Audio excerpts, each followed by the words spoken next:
Hi, welcome to Preps Plus Podcast, episode 13, brought to you by Sterling Auto Group. Here with Jason Leskiw, our prep reporter. I'm Josh Hart, sports editor here at the Daily News. Just us today to break down the 2017 prep football season. Our magazine came out today, as many of you have seen, full of great content, 56 pages worth of it. So there's a lot in there that we're going to kind of break down some of it here for you today, as well as kind of give some of our own insight into how the season will go with Ari Long Centralia happening tomorrow, and probably by the time this release already done. So nice little opening night game there at Longview Memorial.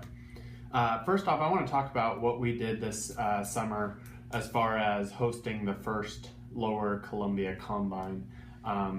We brought 29 athletes out to Kalama High School who, Sean McDonald graciously opened up his field to us. What did you learn from that experience of seeing 29 athletes compete in, some of these events that the pros do? There were a few things. One was their own curiosity. I know they time themselves at practices. Some schools do it differently than others, but as far as the 40-yard dash, that's a big thing. I know at Woodland that's a huge thing. We got Glenn Flanagan, who's also a track coach, is an assistant coach there. Some other coaches, say in Toledo, also track coaches, and they bring that sort of thing over into the football season. And reaction to me for those times in particular, some kids that did really well on the tire flip, we're really happy about that. Other kids who did well in, the sled shove, stuff like that, we're happy about that. But the 40-yard dash was where you saw kids say, "Oh, what'd you get? What'd you get?" "Oh, I'm upset with my time. I'm happy with my time."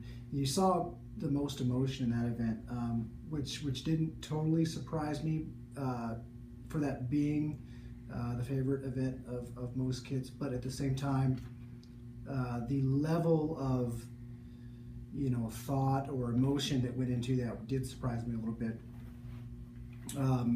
I really enjoyed the fire that the kids had, that they brought it, and it didn't matter if they weren't playing a sport. They wanted to win. Anything less than time X, whatever, was unacceptable, and that was kind of cool to see. So that was the big takeaway for me. How about you? Anytime you're planning an event for the first time, there's a lot of worry on how it'll go. Certainly a stressful night leading up to that, of just kind of wondering how it would go. Originally we had it slated for 7th Avenue Park, and we're trying to figure out how are we going to get a tire and a sled out to 7th Avenue. Sean McDonald's like, "Hey, why don't you just hold it here?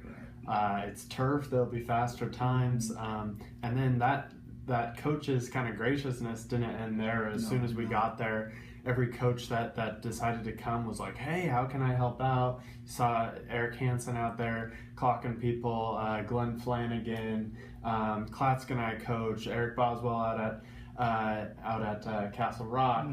I think we had like 7 or 8 coaches all helping us out. Yeah. And the kids seemed to enjoy it. So as kind of the editor, I worried about how that would all kind of set up, but we got all the times, we got good video from it. We had the 3-cone drill, the 40, the broad jump, the tire flip, the sled shove, bench press. We had a lot of events, 6-yard shuttle, and it all seemed to go pretty smoothly. So that was kind of my takeaway, was just how welcoming the community was and how willing to help out for an event like I think a lot of coaches might go like, what are these like 3 guys just like inviting 30 athletes out? Yeah, and for seems like half the participants the day of a major 7-on-7 tournament at the same time. A lot of the kids went to 7-on-7 later that day, so they were plus their morning workout. So yes. A lot of them were really tired, I know they complained about their 40 times because it was right after the tire flip, but still some good marks. I think Jacob Hers, what did he end up finishing with? For the 40? Yeah. Was it 4.59, I believe? 4.58, yeah, and Dawson Carr 4.59. So nothing nothing to sniff your nose those at. are NFL caliber times. So yeah, it was really interesting and good to see. Yeah. So the cover story for this year's magazine is about the increase in spread offenses, and so what we've seen over the past 5 years or so here is that spread offenses, especially with a new coach coming along, bringing a spread offense, another new coach bringing a spread offense, and on occasion a coach reevaluating what's working, whether it be a playoff run or a season that didn't quite go the way they'd hoped, figuring out what could change. And so roughly half the teams, it seemed like, I forget the exact number on this, from in this county and a little bit beyond, from the 2B up to the 3A, are running spread offenses, and over in Oregon also. So you see, we're seeing an evolution of high school football. We've seen it in college fairly recently. Obviously, the NFL has gone that way and kind of become almost pass happy to a fault, it feels like a little bit. But it took a while for it to catch on at the high school level.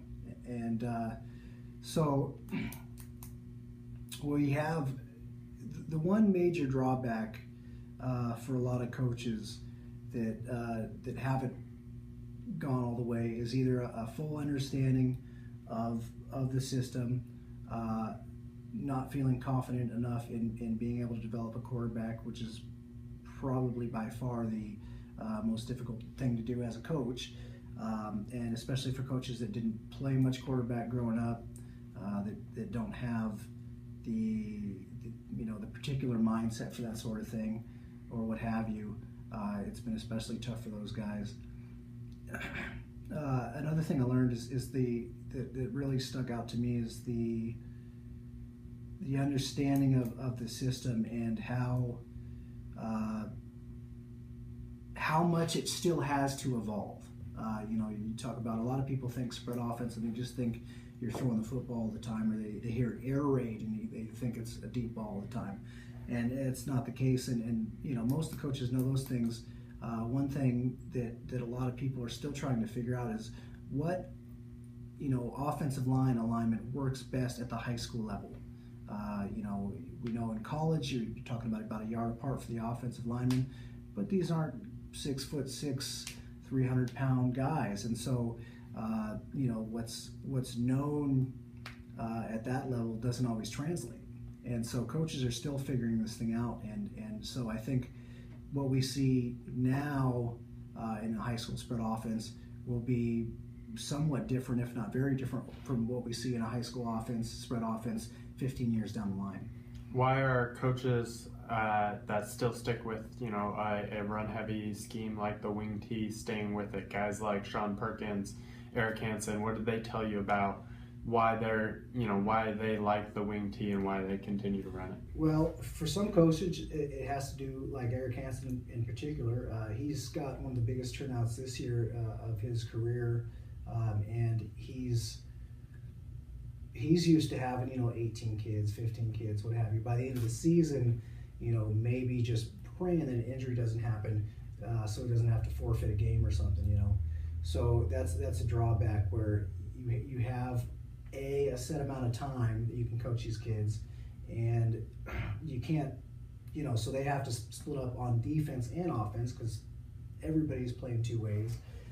So they can't get some of those nuances down when they can take an offense that's relatively simple, yet incredibly confusing for a defense. When you can take the same alignment, the same pre-snap, motions and that sort of thing, but you can have 4 different outcomes for something going to the right, another 4 going to the left, and then if you run belly, and you get in a lot of these coaches' minds, and it's shown statistically that you will get yardage running the wing T. There's not anything one defense can do to take everything away, and that's the allure for a lot of coaches. And even coaches that run a spread say, well, if you run the wing T well, if it's done right and you have the right personnel, how am I going to stop that? And so, no, there's still a lot of allure and a lot of thought. It's not going away, at the end of the day. And I'd like to know it can work. We're not bashing on the wing tee here. Up north when I was back in Bellingham, I covered a team, Mount Baker, that ran the wing tee every year, and were successful at it. They had like 3 guys always rush for 1,000 yards. And it was exciting to watch. Like, you never knew who had the ball. You would be confused all the time. And so a wing tee done really well can be a very exciting offense to watch. And so it's certainly, we're not bashing on the wing tee by any means. And it can be an effective offense. It's not like the veer or something that's like really boring, but if you have a bunch of big guys, it can, work really, really well. But the wing tee can be exciting if done right, and really mixing in those type of plays. And like Mike Christensen said in your story, is a proper wing tee still has 15 pass plays in the game. So you might not be throwing 30 times a game, but you certainly can be 15. Who are some of the teams to beat in our area, in the Lower Columbia area? We cover 14 schools. Who are some of those teams to beat? Kelso's going to be right up there in the fight for the league. They're the one team here in this county that's 3A, and so they're kind of alone in that regard. But I think they'll also be alone at the end of the season at the top of the standings. They're one very talented team. They're all around. They're as far as weaknesses go, they have none. There's things that they can improve on, but they're by no means weaknesses. In the 2A, I think Woodland's going to be extremely competitive. They have speed, they have talented quarterback, they have size, and they have some depth. I was out there a week ago, and they have a freshman left tackle, which really stuck out to me, and he does not look like a freshman. It's kind of like Easton Crape for Rainier last year, like checks in like 6'4", 240. He's a big boy. Yeah. So, I mean, in the 1A, there's, we got one 1A school, Castle Rock, and they should be competitive. In the 2B, it's been, for the most part, it seems like Napavine and everybody else for a very long time. And I think that might change. I think Kalama can make a deep run. We'll see once the whistle blows and you really get to see what they do in the middle of the play. But as far as talent in each position group and the intensity that each position group and certain players bring, that's going to be, I think, a major difference maker. So how about you? Certainly Kelso, as one of our best teams in the area. They have some big pieces on the offensive and defensive line to replace, but when you have had the success that they did last year, really across the board in all sports, and you return a lot of those guys at skill positions, you just have a lot of experience and talent to work around, and they get a taste of that state quarterfinal against Meadowdale, and really they were a play or two away from winning that game. So I think they really have a good shot. I guess it was a state first round game, but I think they really have a good shot to repeat that performance or even go further. You get up against some of those O'Days and Eastside Catholics, depending on the draw in the state tournament, and things become a bit dicey. But certainly around this area, there's few teams better than Kelso. They're a fun team to watch. Steve Amrein's a great coach. And I'll hop on the Kalama bandwagon as well. Watching their practices, just really, really talented team right there. You got a fantastic running back. When I was at practice, Jacob Hers touched the ball 5 times and took it to the house 3 of them. You have a returning quarterback. You have great leaders like Corbin Burns. You have great defensive linemen like Matthew Haynes. Guys that know how to play the game. And I think Kalama is going to surprise a lot of people. They start the season ranked number 3 in the AP poll, behind Napavine and Toledo. So 1, 2, 3 in the Southwest 2B League there. But Kalama is going to be really good. And then another team, I think, going to be really good again this year is Rainier, Mm-hmm. who they lose some key pieces like Job Carver and Steele Ware, but you still have Joey Tripp and Dawson Carr and just Jacob Bruce and just so much talent, especially in Oregon. They really beefed up their schedule this year to really prepare for the postseason. You have Sayo and Umatilla and Harrisburg, I think, the first 3 weeks. And those are 3, state playoff teams. So really good schedule and good job on the coaches for recognizing they needed to beef that up. So those would be kind of my, favorites in this area to be good. Of course, similar to last season, maybe minus Toledo. Some dark horses for you, some teams that might come out of the woodwork and surprise us. I think Toledo is a team. I know that they've had a lot of success. They're going to be doing a few things differently, from what I understand. Time will tell exactly how much differently. But I think even though they've graduated a few players and they've got a few they've had a few position battles going on. I think that they will still be a lot more competitive than some might realize. And then I know this probably doesn't seem like too much of a dark horse given their success at Waco. I'm also really intrigued with what R.A. Long will do under new head coach Rob James. There's been some minor tweaks, some major as far as practices go that might pay dividends, and they have a junior quarterback, Owen Enriquez, who checks in as our second-ranked quarterback behind Woodland's Wyatt Hart, and this guy's a junior. He was a starter as a freshman, starter as a sophomore, and he's just going to keep getting better, going through those progressions. And I have, there's some reasons for optimism there that R.A. Long can actually make a real push forward. Yeah, Jason and I are on the same wavelength today because, my dark horses are really similar. I have Ilwaco out there in the Coastal Division. You got to keep in mind last year everyone kind of thought Coastal Division out of those 3 divisions might be the weakest. They sent 3 teams to the state playoffs. Mm-hmm. Mountain Division, who thought was the strongest, sent just 1. Ilwaco was in a very tough division last year, and I think that division gets a lot weaker this year just with kind of some of the turnover. But, they're a big team up front, and at the 2B level, they're very hard to contend with, especially if they get set in a good quarterback. I think Ethan Personius will probably get, most of the snaps this year. If they get set with a good quarterback, and I think they could really, really do some damage. And, last year they lost to Toledo in the first round of state. I think they could, make it run even further this year. And then also, like you said, R.A. Long coach Rob James is really forward thinking. And I think some of just emphasizing the future and making kids realize, hey, we're trying to turn this program around. We're not just trying to win a couple games. We're trying to turn this program into a powerhouse. I think that really improves morale and gets kids turning out.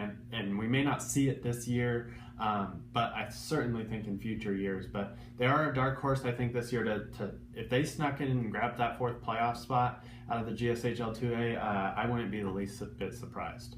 And I also have Woodland. They've been, the past couple of years been kind of highlighted as, one of the teams to watch, and maybe fell short of their own expectations. But this is the only team that beat Hawkinson last year in league.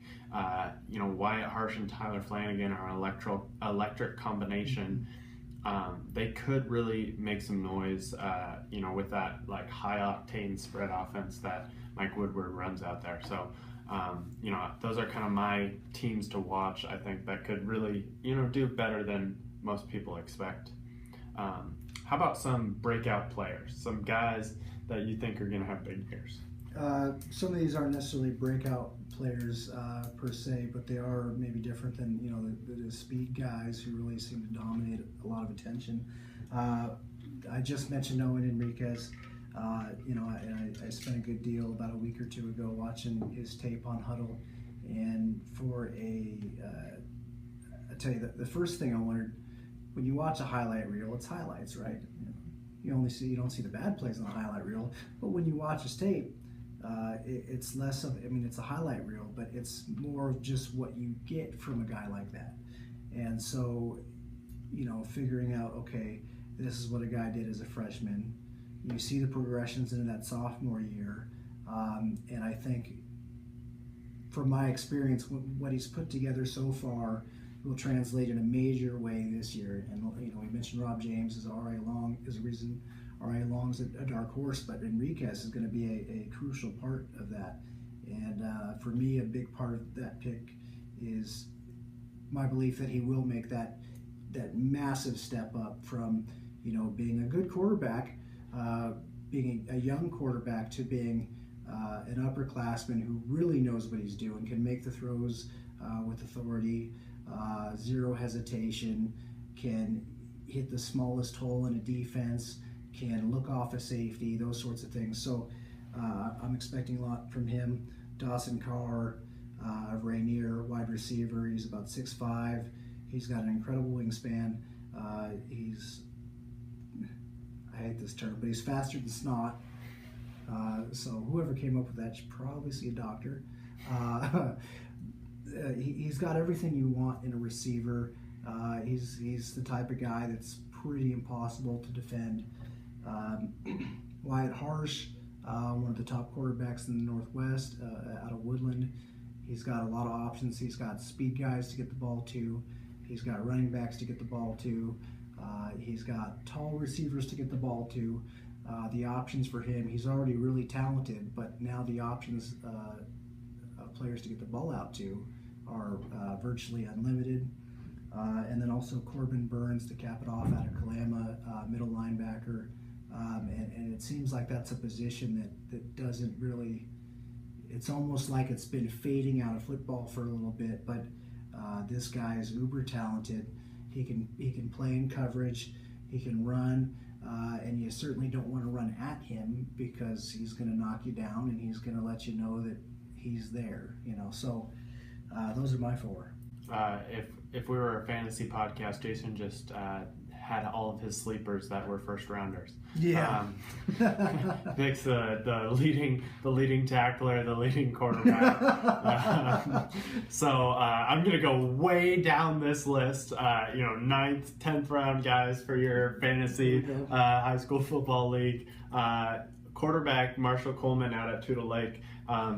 We had wrote about him competing for a starting quarterback job, and before we went to print a couple weeks ago, but by the time this magazine comes out, everyone will know that the quarterback he was supposed to compete with never showed up. Mm-hmm. So Marshall Coleman's got the responsibility on his shoulders now out in Tudor Lake, and we got to meet this young man at the combine. He's just a sophomore, 15 years old. And maybe didn't put up the best marks he wanted to at the combine, but he's a smart kid. He seems like a good leader. He's been trying to get guys out into the weight room this summer. I think he can really grow as a quarterback and really carry that Ducks team to a playoff spot. He's just, you don't see very many sophomores with just as much composure as he has when he talks to you. So I really expect big things from Marshall Coleman this season. One that's not so far down the list that's been a talented linebacker for a couple of years now is Bryce Miller in Kelso. This guy, I think he competes at the 113-pound wrestling class. I forget where he was in the state finals last year. It was 113 or 120. He's not a big kid, but man, can he find the football. I saw a couple games last year where he just was a ball hound, and he is, I think, without the defensive line that he had last year in front of him now, I think it's going to be really his defense to shine in, and you're going to see a lot from Bryce Miller this year in stopping guys, early in the trenches. So, look for that, small in stature but big in heart, type of player to really dominate the middle of the field in Kelso. And then going way down the list, I don't even think this guy's a starter, but he impressed me a ton at Kalama practice. Marcus Rocha.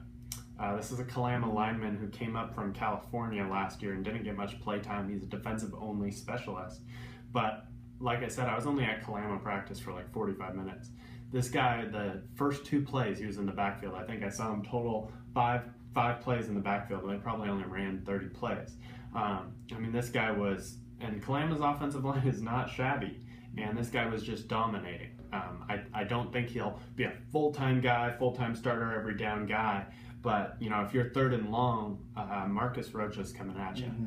So that would be my, deep sleeper type of guy. There's certainly a lot of players that, you know, you could highlight, but those are kind of the guys I think, you know, are due for big years. Yeah, and I totally agree with you on Kalama's defensive line. They have a 6-man rotation this year, and they lost about nobody to graduation. So it's just the same guys coming back, more experience, and they're not going to be very tired because you got fresh bodies coming in. So and don't forget their coach was, you know, a college lineman. Sean McDonald knows how to play the lines. So he'll coach them up real well. Now to make some picks here. We'll pick each of the league champs in our area. Who you got in the GSHL 3A? Kelso. Any reason why? Yeah, they're deep. They have talent. You know, like I kind of said earlier, that there's no one weakness. There's clear strengths. There's certainly things they can get better at, but there's no clear weakness. Last season, they had a solid year. Yeah, they lose a couple guys and a couple guys in important spots. 2 we had on fairly recent, I guess, in the spring for our podcast. Right. You know, and anytime you lose guys of that size, it's hard to replace because, you know, big bodies don't grow on trees. You know, but I think they have everything they need to compete, to go 5-0 in league. You know, that wouldn't surprise me at all. I got Mountain View. Yeah. I know Kelso fans probably won't be happy. I have a real hard time picking against them. That was a heck of a game last year that Kelso got down early in and then really rallied back. But just with Mountain View's history, and I just have a really hard time picking against them. Glenn Perry steps in at quarterback this year, and so, you know, Andre Shear and Darian Chase are gone, but they still have a lot of talent out there, and you know, I'll pick against the hometown guys, even though I'm sure the Kelso fans will let me hear about it once they see this podcast. So I'll move right along to GSHL 2A. Who you got? Woodland. You're going all hometown here. Well, no, I mean, I like what I see. To be fair, I haven't seen any other teams. Any non-Woodland or any long Mark Morris, but I mean, you know, they have speed. Like I said earlier, they have everything they need on offense. They have freshmen that, you know, look like professional football players, you know, and you know, my question mark there is defense. How, you know, sure, they have everything you want on offense. Can they contain, you know, big plays? You know, are they going to be fast enough, smart enough? Maybe not even that they're fast enough. I think that much is certain. But are they going to be smart enough? Can they work as a team to bring someone back into the middle of the field, and so the other guys can make the tackle? Or, you know, and that's the one question mark I have. Not saying they can't do it, but because their offense looks so potent that I feel like even if they can't do all those things all the time, they can make up for it, you know, in the box score. And so I have Hawkinson, so that week 3 matchup should be a lot of fun between those two teams. The Racanelli brothers are back for the Hawks. It's their last year they get to play together. They didn't lose terribly too much last year. I think it's Hawkinson's league to lose. Really, certainly Woodland and River can challenge them. I mean, those two are the 3 teams really that are going to decide this thing, but I got to go with Hawkinson in this one. Southwest Tubely League, 3 divisions. Once again, it'll be interesting to see how that plays out. Interesting to note is that, like I said earlier, Napavine's 1, Toledo's 2, Kalama's 3, PL's 6, Adna's 7, and Waco is 11 in the first AP poll rankings. So that is impressive to say the least for a league with 7 teams in the top 11 or 6 teams in the top 11. We'll start with the River Division where we have 4 of the 6 teams locally. Who do you have in the River Division? Not Kalama. I'm just Not kidding. Kalama? It's definitely Kalama. I've been thoroughly impressed with what Kalama has, and I've said plenty, so I'll just leave it at that. Yeah, I got Kalama too. Toledo certainly has a case to say that after making the state semifinals last year, Toledo certainly could argue that they're the favorite, especially going into the season ranked number 2. But I think Kalama's the favorite by a lot. Interesting to note also is Kalama did have a first place vote in the AP poll. And it was not me. I did not vote them number 1. I had Napavine number 1. So somebody elsewhere in the area, in the state of Washington, has Kalama number 1 going into the season. Mountain Division, no local teams in this one, but it's important to all of our local teams. So who you got in the Mountain Division? Napavine. Big shocker, right? Big shocker. Napavine, of course, coming off a state title. They had made the state title game the 2 years prior, so it was no surprise to see them back and champions. Especially after Okanagan moved up a classification. But I'm going against Napavine. Napavine lost a lot. They lost Wyatt Stanley. They lost Austin Philly. Lost a lot of talent. I think Napavine's still good. I'm going with Rainier, Washington. The Mountaineers. They did not have the numbers last year, the depth. So once the injuries started taking their toll, they fell fast. But they returned basically everybody, including quarterback Zach Lofgren. I think that if they can stay healthy, I think they could really shock that division and move up over Napavine and Adna, who's controlled it, who's been kind of the class of the division the past few years. And you think they have the speed to keep up with Napavine? It'd be hard, but yeah, I think Rainier is better than people think they are. That's certainly a deep division though. With you also have Morton, Ani, and Life Christian. So outside of Chief Leschi, you have a just packed division top to bottom. So those 4 playoff spots are very hard to come by. Out in the coastal division, who you got? Another shocker, total shocker. It's not like they haven't won a ton already. Ilwaco. I also have Ilwaco. I just think they're really big up front.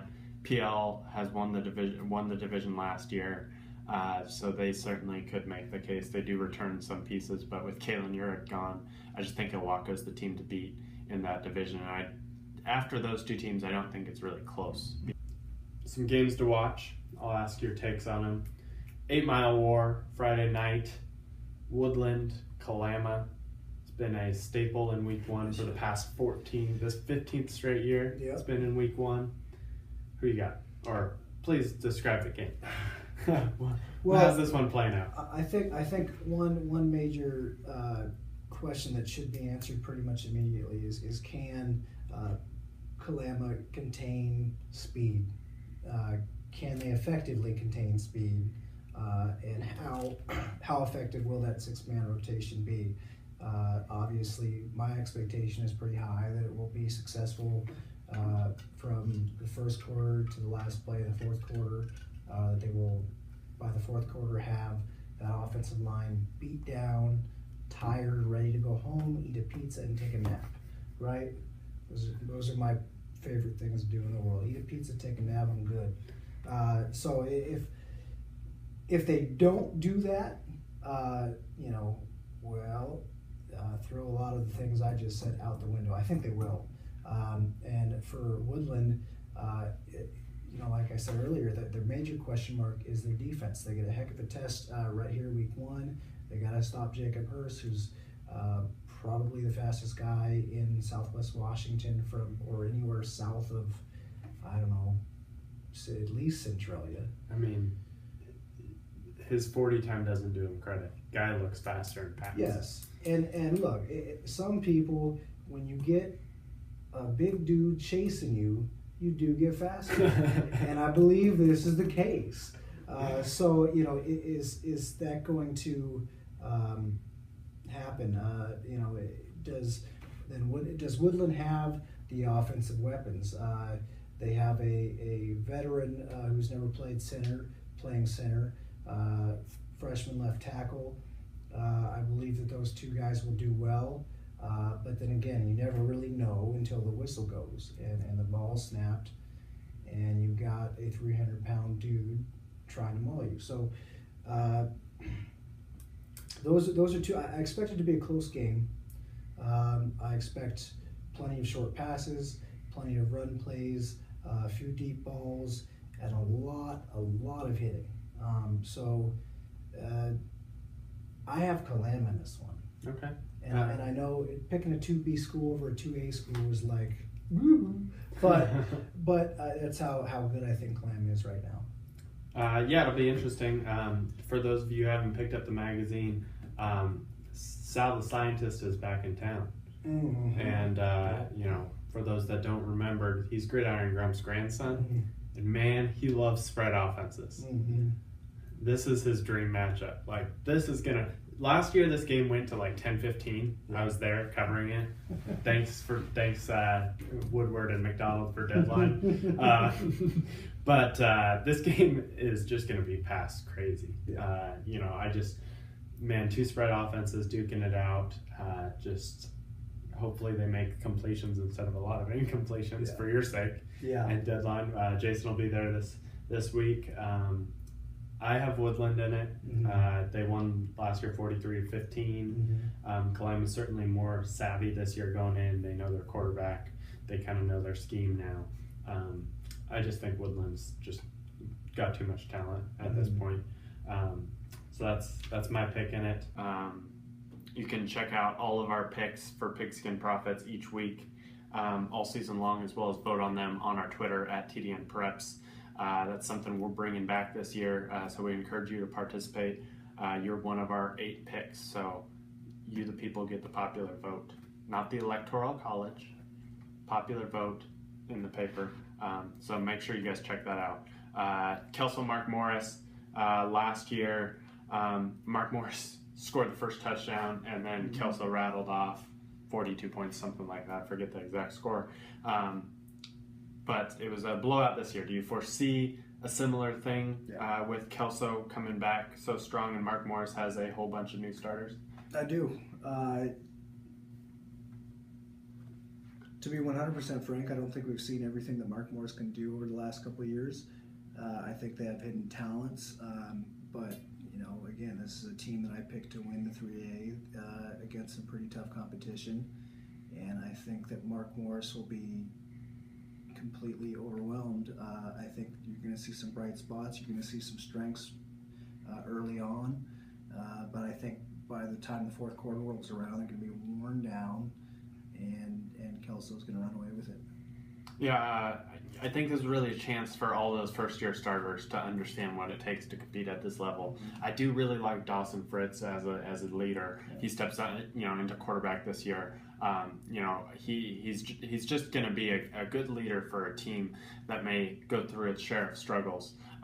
So I think this game for Mark Morris is just about getting that experience of knowing what it takes to compete against elite competition. You hope they don't come out of it with too many injuries. But yeah, definitely Kelso in this one. Then we have probably the most intriguing matchup of the week just because of how unusual it is. 11-man Wahkiakum is going down to Nacelle for the battle for the KM Mountain Trophy. They're playing an 8-man game. Mm-hmm. How's that going to play out? Wahkiakum doesn't practice 8-man football. Yeah, well, Eric Hansen wants to play 11-man. He does not get his way on this. And so I think Wahkiakum's going to win. I mean, you subtract an end here and end there and, shuffle around your receiver and running back alignment. Wahkiakum's good this year. I think they're an improved team off last year. They have a lot of confidence going into this one. And I think Nacelle's good for their division playing 8-man, but,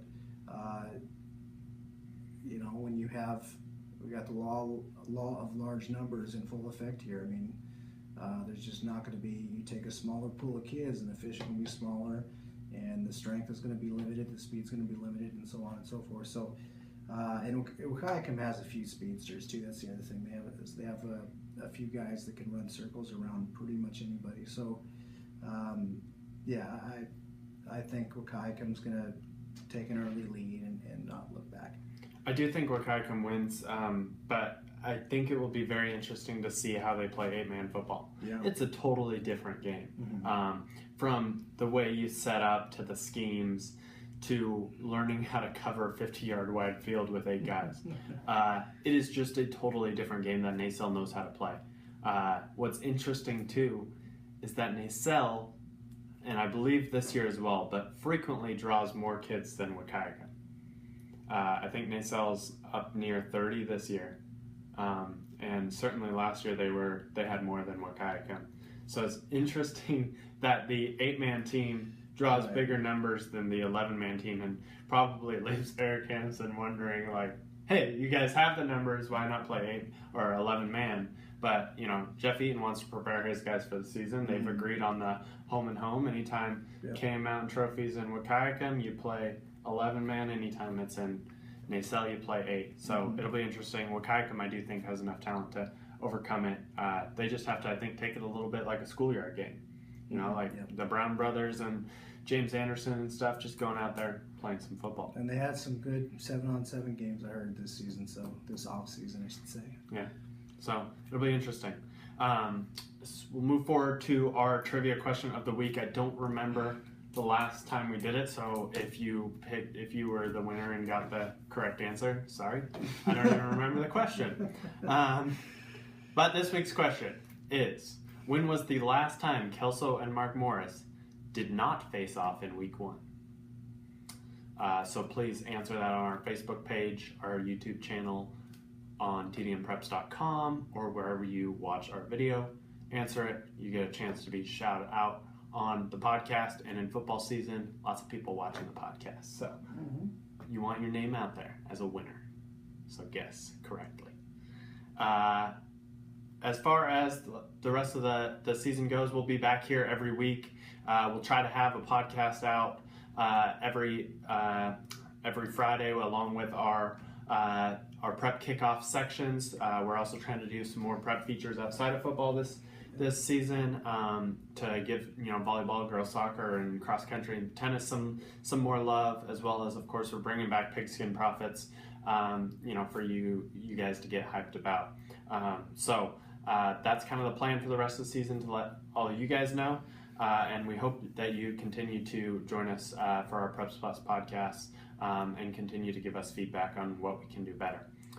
So that's it for Preps Plus Podcast episode 13. We want to thank Sterling Auto Group for sponsoring us. They've been a huge contributor to local sports. They're on the back of the magazine as well. So appreciate Sterling Auto Group sponsorship, and we'll see you next week.